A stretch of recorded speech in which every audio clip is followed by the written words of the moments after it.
Hi, I am your friend Shankar. இன்றைக்கி பாட்காஸ்ட்டோட name என்ன அப்படின்னா, பியூட்டிஃபுல் ஹார்ட்ஸ் அப்படின்னு சொல்லிட்டு இன்றைக்கி பாட்காஸ்ட்டோட நேம் வச்சுருக்கேன். பிகாஸ் என்ன அப்படின்னா, கொஞ்ச நாள் முன்னாடி அமெரிக்காவிலேருந்து என்னோடய ஃப்ரெண்டு வந்திருந்தாங்க. ஆக்சுவலாக அவங்க அமெரிக்காவில் இருப்பாங்க. சம்டைம்ஸ் தமிழ்நாடு போவாங்க. அப்படி அவங்கள்ட்ட பேசும்போது நிறைய விஷயம் சொன்னாங்க. இங்கே பீப்புள்ஸில் எப்படி இருக்காங்க இல்லைங்களா, அவங்களோட நம்ம வாழ்கிற விதங்கள் வேறு மாதிரி இருக்கும். அந்த சரௌண்டிங்ஸில் இருக்கும் இல்லைங்களா, அதே மாதிரி அவங்க அமெரிக்கா போகும்போது அங்கே டிஃப்ரெண்ட்டாக இருந்திருக்கும் இல்லையா. ஸோ அதை பற்றி இன்ட்ரெஸ்டிங்காக நாங்கள்லாம் போய் கேட்டோம். அப்போ அவங்க நிறைய விஷயங்கள் ஷேர் பண்ணாங்க. அது கேட்கும்போது ரொம்பவே சூப்பராக இருந்தது. இப்படிலாம் இருக்காங்களா அப்படின்னு சொல்லிட்டு அவ்வளோ அழகான விஷயங்கள் எல்லாம் ஷேர் பண்ணாங்க. ஸோ அந்த விஷயங்கள் எல்லாமே இன்றைக்கி பாட்காஸ்ட்டில் நான் அவங்க கூட ஷேர் பண்ண போகிறேன். ஸோ அதை பற்றி கேட்கும்போது தான் எனக்கு இந்த பாட்காஸ்ட் போடணும் அப்படின்னு தோணுச்சு, பியூட்டிஃபுல் ஹார்ட்ஸ் அப்படின்னு சொல்லிட்டு.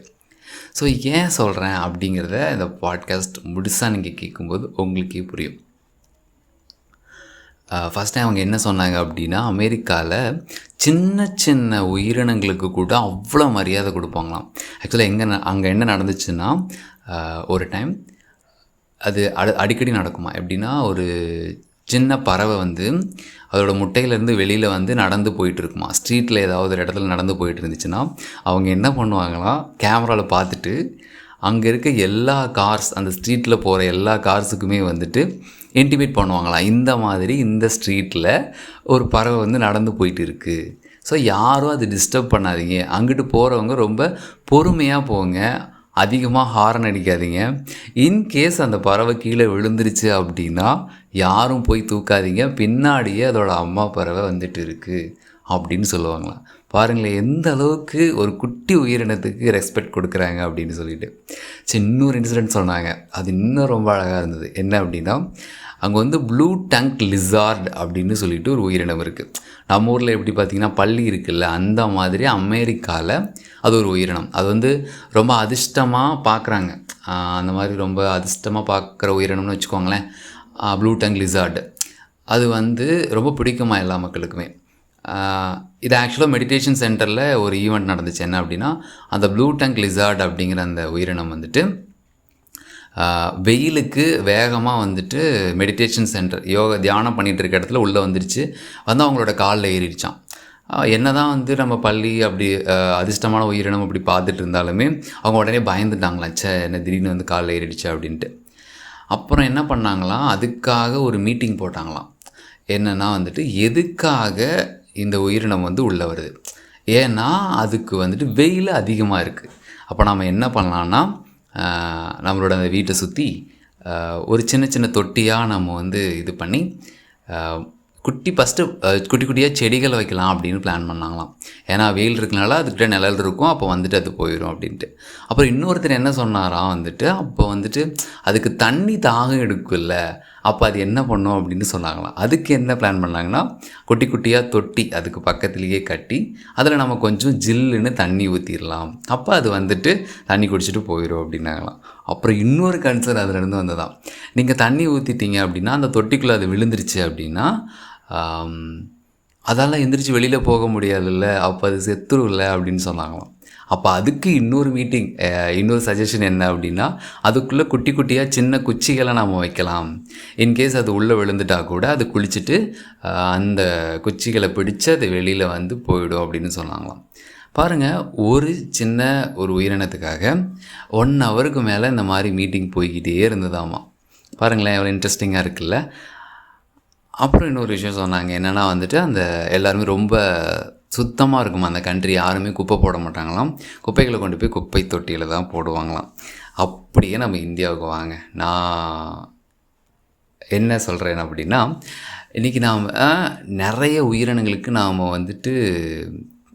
சாகடிச்சிட்ருக்கோம் அப்படின்னே சொல்லலாம்.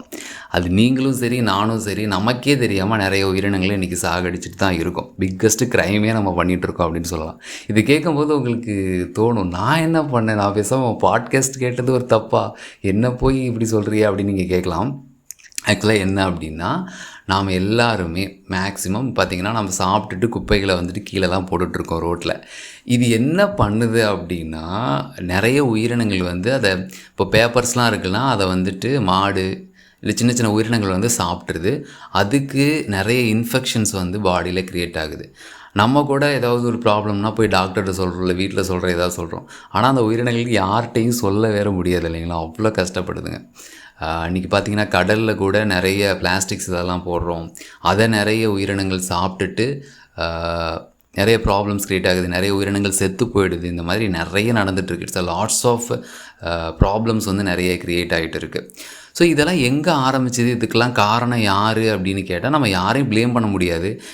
ஏன்னா யார் ஃபஸ்ட்டு குப்பை போட்டாங்க அப்படின்னு நமக்கு தெரியாது.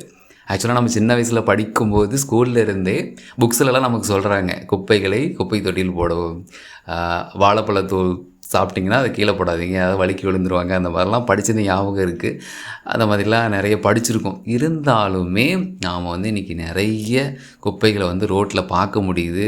நிறைய படித்தவங்க கூட அந்த குப்பைகளை வந்து போடுறாங்க. ஆக்சுவலாக பார்த்திங்கன்னா நான் ஒர்க் போகிறதுக்கு எனக்கு 1 hour வந்து ஆகும். நான் எப்போவுமே அடிக்கடி பஸ்ஸில் வந்து 1 hour ட்ராவல் பண்ணுவேன். அப்படி ட்ராவல் பண்ணிகிட்டு இருக்கும்போது நான் எப்போவுமே சாப்பிட்டேன் அப்படின்னா எனக்கு தெரியல எப்போ இருந்து ஆரம்பித்தேன்னு, எனக்கு விவரம் தெரிஞ்சதுல கூட இருக்கலாம். என்ன சாப்பிட்டாலுமே அது வந்து பேக்கில் வந்துட்டு ஒரு சின்ன கேரி பேக் வச்சு அதுக்குள்ளே நான் போட்டு வச்சுப்பேன். எங்கே குப்பை தொட்டி இருக்கோ நான் அங்கே போய் போட்டுருவேன். ஐ திங்க் அது எங்கே ஸ்டார்ட் ஆச்சுன்னா என்எஸ்எஸ் கேம்ப்புன்னு நினைக்கிறேன். அங்கே இந்த விஷயம் சொல்லி கொடுத்தாங்க அப்போ இருந்து நினைக்கிறேன்.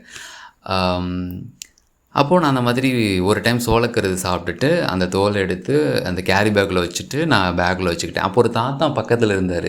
அவர் என்ன சொன்னார் அப்படின்னா, ஏன் ரோட்டில் போடு தம்பி அப்படின்னு சொன்னார். பஸ்ஸுன்னு உடனே போடு தம்பி அப்படின்னாரு. இல்லை தாத்தா, இது வந்து ரோட்டில் போடக்கூடாது, யாராவது வண்டியில் போகிறாங்கன்னா அவங்க மேலே விழலாம், இல்லை ஏதோ ஒரு ப்ராப்ளம் வந்து க்ரியேட் பண்ணோம், அதனால் நான் பேக்கில் வச்சுட்டு நான் போய் ஒரு குப்பை தொட்டியில் போட்டுறேன் அப்படின்னு சொன்னார். எல்லாருமே போட்டுட்ருக்குறாங்க, நாமளும் போட வேண்டியதானே, இதில் என்ன இருக்குது, நீ மாறுறதுனால எல்லாம் மாறிடுவாங்களா அப்படின்னு சொல்லிட்டு அந்த தாத்தா கேட்டார்.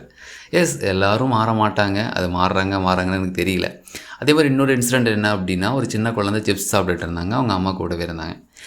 அந்த குழந்தை கூட போடல, ஆனால் அவங்க அம்மா வந்துட்டு பஸ் நின்னதுக்கப்புறம் அவங்களே சொல்கிறாங்க, நீ கீழே போட்டுரு, பஸ் நிற்கும் போது கீழே போட்டுரு அப்படின்னா அந்த குழந்தை அந்த பேப்பர் வந்து கீழே போட்டாங்க. இந்த மாதிரி நம்மளும் நிறைய பார்த்துருப்போம் இல்லைங்களா? இப்போ நிறைய நடந்துட்டு தான் இருக்குது. ஆக்சுவலாக என்ன அப்படின்னா, இந்த வேர்ல்டுக்கு இப்போ யார் தேவைன்னா, நிறைய நம்ம சொல்கிறதுனால யாரும் மாற மாட்டாங்க. நாம் வந்துட்டு செய்யக்கூடிய ஆளாக இருக்கணும். இன்கேஸ் நான் ஒரு வேளை அந்த விஷயத்தை பண்ணதுனால அந்த தாத்தா அடுத்த தடவை கூட அவருக்கு ஒரு விஷயம் இருக்குதுன்னாவது தெரிஞ்சிருக்கும். இல்லை அவர் ஏதாவது அடுத்த டைம் அவர் சாப்பிட்டப்போ கூட அவர் கேரி பேக்கில் வச்சு போடலாம். இந்த மாதிரி எது வேணால் நடக்கலாம் இல்லைங்களா? ஸோ நாம் வந்துட்டு ரோட்டில் இறங்கி ரோட்டெல்லாம் க்ளீன் பண்ணி அதெல்லாம் பண்ணணுங்கிற அவசியம் கூட இல்லை. ஈவன் வந்து ஒவ்வொருத்தட்டையாக போயிட்டு இங்கே குப்பை போடாதீங்க அப்படின்னு சொல்லணுங்கிற அவசியம் கூட இல்லை. நாம் குப்பை போடாமல் இருந்தாலே அது ரொம்ப ரொம்ப பெரிய விஷயந்தான். எல்லாரும் பண்ணுறாங்களே அதை தான் நானும் ஃபாலோ பண்ணுறேன் அப்படின்னு இல்லாமல் நாம் டிஃப்ரெண்ட்டாக எது கரெக்டோ அந்த விஷயத்தை நம்ம பண்ணாலே போதும். இந்த வேர்ல்டுக்கு இப்போ யார் அதிகமாக தேவைப்படுறாங்கன்னா, அந்த ஃபஸ்ட்டு ஸ்டெப் எடுத்து வைக்கிறவங்க தான் இன்றைக்கி தேவைப்படுறாங்க. நம்மளை பார்த்து நிறைய பேர் பண்ண ஆரம்பிச்சிருவாங்க. It's going to be great impact on the society. So அப்படி நீங்கள் மாறணும்னு நினைக்கிறீங்க அப்படின்னா, உங்களை தான் நான் என்ன சொல்லணும்னு நினைக்கிறேன்னா, பியூட்டிஃபுல் ஹார்ட் அப்படின்னு சொல்லணும்னு நினைக்கிறேன். இப்படி நம்ம ஒவ்வொருத்தருமே சேஞ்ச் ஆனோம் அப்படின்னா நம்மளோட இந்தியாவையுமே பியூட்டிஃபுல் வேர்ல்டாக நம்மளால் மாற்ற முடியும். ஸோ இதுதான் இந்த பாட்காஸ்ட்டில் நான் சொல்லணும்னு நினச்சேன். So thank you for hearing this podcast. Next ஒரு யூஸ்ஃபுல்லான பாட்காஸ்ட்டோட உங்களை வந்து மீட் பண்ணுறேன். பாய்.